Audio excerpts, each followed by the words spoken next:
Hello and welcome to Copy and Klopp.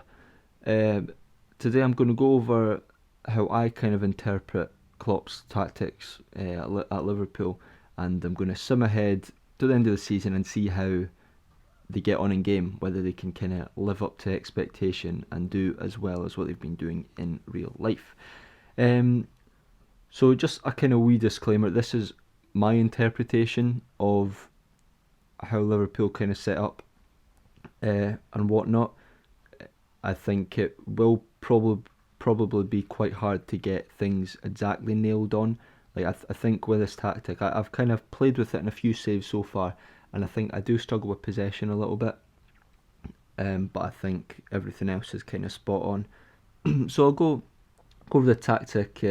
Just to start with, I've kind of got like a template starting 11 in here. I know others that have Liverpool saves might prefer Milner or Keita in there or whatever. So and you might prefer Gomez instead of Matip, although I think he's injured at the start of the game.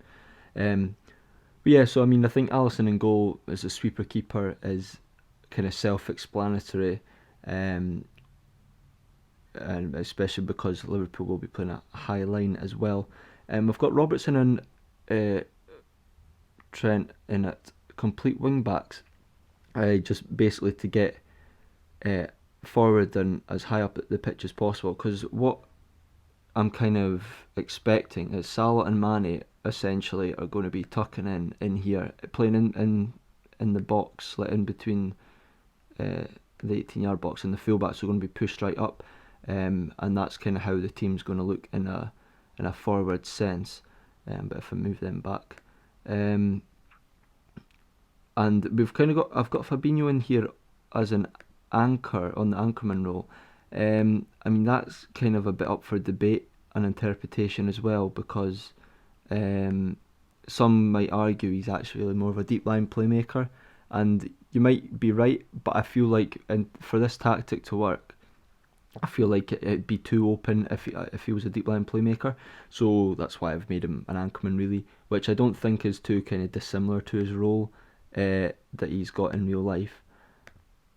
And then in the centre midfield, we've kind of got a box-to-box midfielder. Really, you could argue it'd be two box-to-box midfielders, but I feel like you kind of need a bit of a playmaker in there as well. So I've got an advanced playmaker on support in there, which role I feel is kind of usually covered by Wijnaldum. Now the front three, I mean, in terms of personnel, very straightforward for Liverpool. Salah and Mane, I'm expecting to get in amongst the goals by, like I mentioned earlier, getting inside, getting in the box, and scoring some goals. Firmino as well, I do expect to chip in with a few goals, as he kind of occupies this whole kind of area around here. So going into the actual team instructions, I don't have any player instructions on, by the way, just to let you know. So in possession, we've got, oh, that's not set up right. So there we go, that should be what we're going for. Going for a very narrow attacking width, and some of you might be thinking, well, that's very strange because of the fullbacks to get up high and wide, and yes, that is true, but in order to make Mane and Salah get as close to the box as we can, we're going to go for the very narrow. And then because they are complete wing backs, if you look at their default player instructions, they should stay wider. So they should be wide anyway. So that's kind of my thoughts on that. Pass into space. I mean, Liverpool surprisingly actually score a lot of goals from kind of long, I don't want to say punts up the pitch, but very good long passes from the centre backs here, and they do have a great range of passing on them as well, which is why I've made them ball playing centre backs as well. And because of that, because Liverpool are pretty decent at kind of getting the ball forward, I've kept the passing directness on standard. Now again, it all comes down to interpretation. You could take that down to shorter because Liverpool do keep a lot of possession as well. But I feel like if you make that put that to shorter, I feel like you lose the kind of long ball and counter attacking element to this side.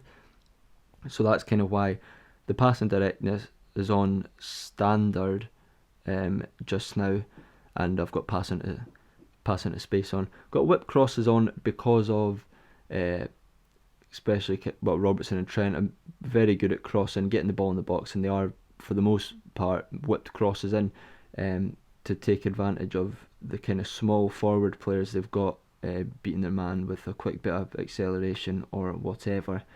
Got a slightly higher tempo on just to kind of help with that counter-attacking kind of element to it, and run at defence is on as well.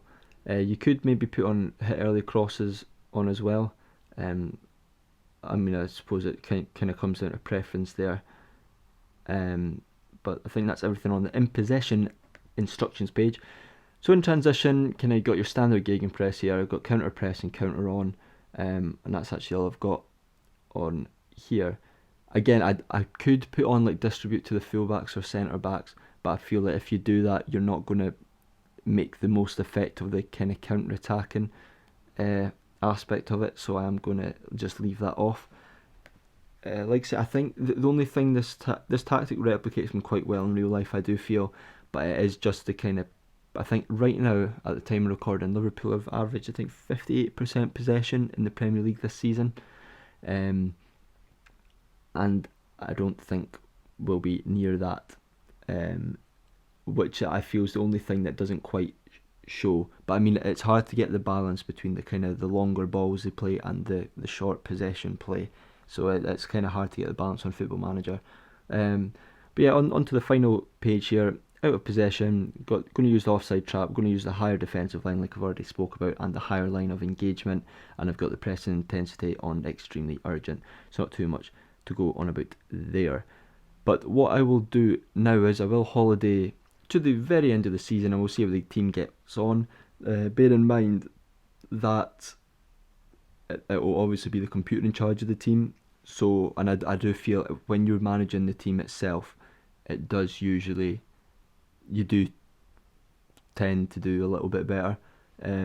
Just bearing that in mind, I've used this tactic on a couple of saves, and it's done quite decent, to be fair.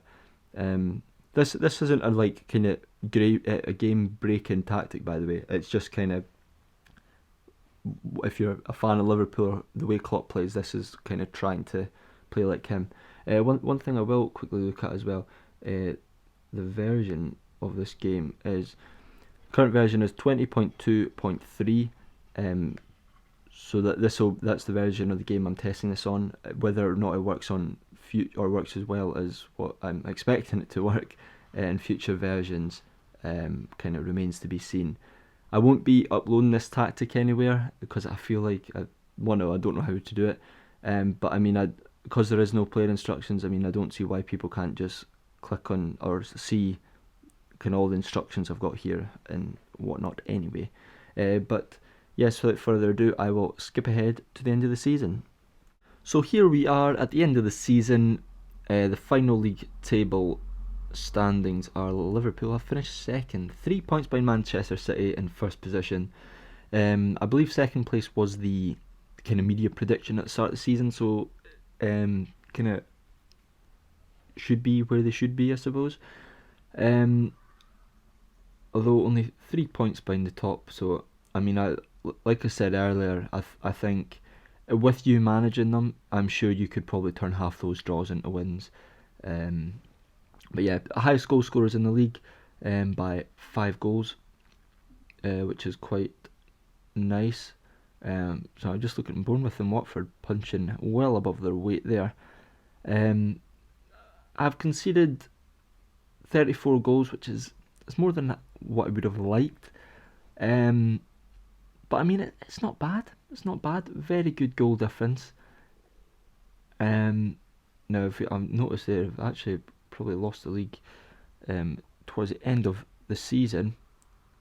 Oh, and they won the Champions League as well, beating Barcelona in the final. Roberto Firmino goal. So quite a successful season then. I'll look and check out the other cup competitions because I noticed they've not got an FA Cup final there.